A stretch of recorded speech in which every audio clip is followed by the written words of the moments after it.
Welcome to Baha'i Critic. Today we'll talk about covenant breakers. There are two types of covenant, greater and lesser. The Universal House of Justice wrote, "There is, for example, the greater covenant, which every manifestation of God makes with his followers, promising that in the fullness of time a new manifestation will be sent, and taking from them the undertaking to accept them when this occurs.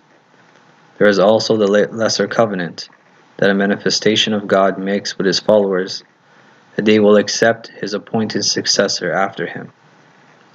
So here are some examples of the greater covenant. Moses made a greater covenant with the Jews to accept Christ.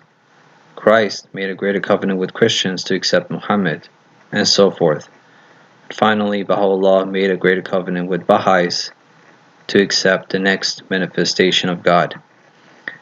This means that Jews, Christians, Muslims, and Babis of today, they're all covenant breakers.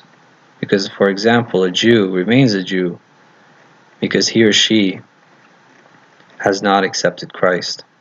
Hence, he or she has violated the greater covenant of Moses. So, the majority of humankind are all covenant breakers. Here are some examples of the lesser covenant. Moses made a lesser covenant with the Jews to accept Aaron as his appointed successor. All these examples, by the way, are mentioned in the Baha'i writings. Christ made a lesser covenant with Christians to accept Peter as his appointed successor. Muhammad made a lesser covenant with Muslims to accept Ali as his appointed successor, which means the Sunnis, who comprise 80 to 85% of the Muslim population, and in fact they have always been the majority, they're all covenant breakers. And you shouldn't be surprised, because after all, the Baha'i faith originates from Shia Islam. Hence, it harbors the same attitudes towards Sunni Islam as Shias do. I'm going to skip this point because it requires an entire video. Finally, Baha'u'llah made a lesser covenant with Baha'is to accept Abdul Baha as his appointed successor. So, without a doubt, disbelievers are included in the category of covenant breakers, but Baha'is do not label and shun disbelievers because it would be an impracticality. Instead, they label and shun the latter two categories, which I will discuss later on in the video. But first, I would like to provide you with an example of how disbelievers were shunned for being covenant breakers. I'd like to introduce you to Tahira, also known as Qurratul Ain. Baha'is regard her as one of the holiest women in human history. In fact, the holiest woman in the Babi dispensation. She is considered to be equal to the Virgin Mary and Lady Fatima of Islam. In fact, there's no woman who has a higher position than Tahira. Abdul Baha wrote, likewise, Qurratul Ain, who is celebrated in all the world when she believed in God and was attracted to divine breaths.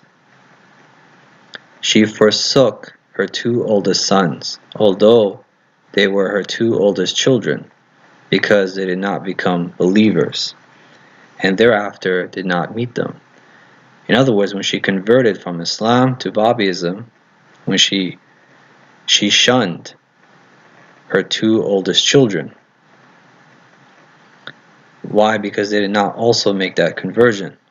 She said, all the friends of God, referring to Babis, all the friends of God are my children, but these two are not. I will have nothing to do with them. So imagine if Mother Teresa, imagine if she had children of her own, and she made this statement, all Christians are my children, but these two, referring to her biological children, are not. I will have nothing to do with them. Imagine if she shunned her children because they did not convert to Christianity. I'm sure Baha'is would have something to say about that. Martha Root, who is the hand of the cause, wrote in her book Tahir the Pure, and if you ask me, she was anything but pure. Tahir the Pure was published during the ministry of Shoghi Effendi, so you know it's legit. And Martha wrote, the question of her returning to her husband arose, and this she absolutely refused to do. She's obviously referring to Tahir. Try as they might, she would not consent to be reconciled with her husband, Mullah Muhammad.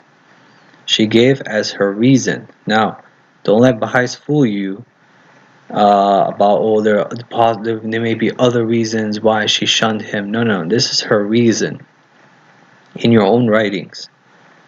She gave as a reason, he, referring to her husband, he in that he rejects God's religion is unclean. Between us there can be naught in common. So she shunned her two oldest children. She shunned her husband for not making that same conversion as she did.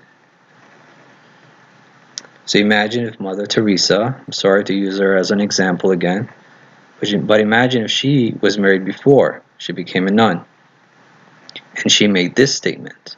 He, referring to her husband, he in that he rejects Christianity is unclean. Between us there can be naught in common. I'm sure Baha'is would have something to say about that. Now why? Why was Tahir so intolerant, such a bigot? Why?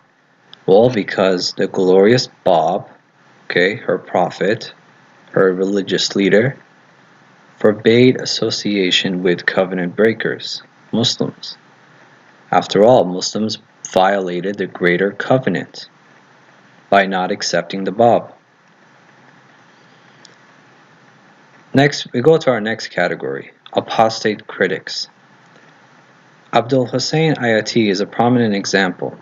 He was given the titles Wanderer and Chief of Missionaries by Abdul Baha prior to his apostasy.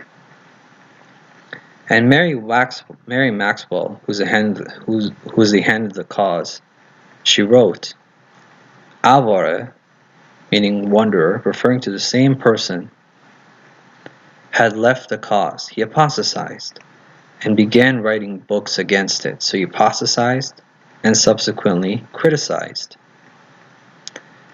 So what happened to him? His wife entirely severed herself from him. His wife shunned him. Why? To remain a devoted and much praised Baha'i. And what's even more interesting is that Mary Maxwell describes this as a courageous act of faith. Shit. But you should note that the wife of Alvara didn't have much of a choice. Because if she shunned her husband, she would have fulfilled her religious obligation of having shunned a covenant breaker. And if she didn't shun her husband, then she would have also been shunned. But let's suppose this example. If a Christian woman said, my husband left Christianity and became very critical of him, so I divorced him and haven't spoken a word to him since. And the pastor responds, that's a courageous act of faith. Because of this, he remained a devoted and much praised Christian. Which are the same words that Mary Maxwell said, paraphrased of course, but the same words. I'm sure Baha'is would have something to say about this, right? I'm sure Baha'is would find this unacceptable. We go to our final category, heretics. And we're going to look at a passage in the New Testament. The same passage is repeated in the Gospel of Matthew, Mark, and Luke. And this passage is comprised of 3 to 5 parts. I divide this passage into 3 to 5 parts, and each part has the words mother and brothers. Okay, so keep that in mind. So we start first with the Gospel of Matthew. First part. While Jesus was still talking to the crowd, his mother and brothers, see, that's why I put the check mark, because the word mother and brothers are there, stood outside, wanting to speak to him. Okay, so far so good. Someone told him, "Your mother and brothers are standing outside, wanting to speak to you." Second part, okay. Now, I also wanna cover textual variations so the Baha'is don't have an excuse. So in some manuscripts, this verse is omitted. It doesn't make much of a difference. It doesn't change the meaning of the story. Next part. He replied to him, "Who is my mother and who are my brothers?" Okay, so far so good. Pointing to his disciples, he said, "Here are my mother and my brothers. For whoever does the will of my Father in heaven is my brother and sister and mother." So 5 parts, all of them have the word mother and brothers. Next, we go to the Gospel of Mark. Then Jesus' mother and brothers arrived. Standing outside, they sent someone in to call him. Okay, a crowd was sitting around him, and they told him, "Your mother and brothers are outside looking for you." Who? Oh, I should add textual variations. Some manuscripts add the word sisters, just for the sake of the argument. "Who are my mother and my brothers?" he asked. Then he looked at those seated in a circle around him and said, "Here are my mother and my brothers. For whoever does God's will is my brother and sister and mother." Okay, so far so good. Now the Gospel of Luke has a shorter version of the story. Okay, same meaning. Now Jesus' mother and brothers came to see him, but they were not able to get near him because of the crowd. Someone told him, "Your mother and brothers are standing outside, wanting to see you." He replied, "My mother and brothers are those who hear God's word and put it into practice." Alright? Now Abdu'l-Baha he narrates the same passage from the New Testament. Okay? He wrote, "Consider this text of the New Testament.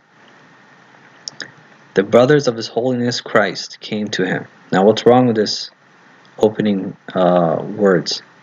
He excludes the word mother. Okay? And he continues on, he said, "And they said, 'These are your brothers.'" Again, Abdu'l-Baha omits the word mother. "And he answered that his brothers were those who believed in God." Again, Abdu'l-Baha omits the word mother. "And refused to associate with his own brothers." Now this part Abdu'l-Baha made up. There's nowhere in the New Testament where it says that Jesus shunned his brothers. Okay, he added that for extra flavor. Now, so this is what's color coded yellow is what Abdu'l-Baha omitted. Okay, if Abdu'l-Baha wanted to provide an accurate narration of the text, an accurate recount of the text, it would have been like this: "The mother and brothers of His Holiness Christ came to him," and so forth. So you have 2 options. Either he omitted due to ignorance, which is unlikely according to the Baha'i perspective, because he's not only considered to be infallible, but had superhuman knowledge. Or due to malevolence, that is, he deliberately misquoted the New Testament. Now, if you read the entire tablet, it becomes very obvious that he quoted this passage from the New Testament to support shunning his brother. Okay?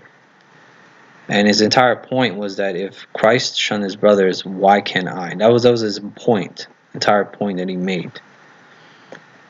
Now, of course, he had to exclude the word mother in because it's unthinkable to Muslims, to Baha'is, to Christians, that Jesus would shun his own mother. So he had to exclude that part in order to make it fit.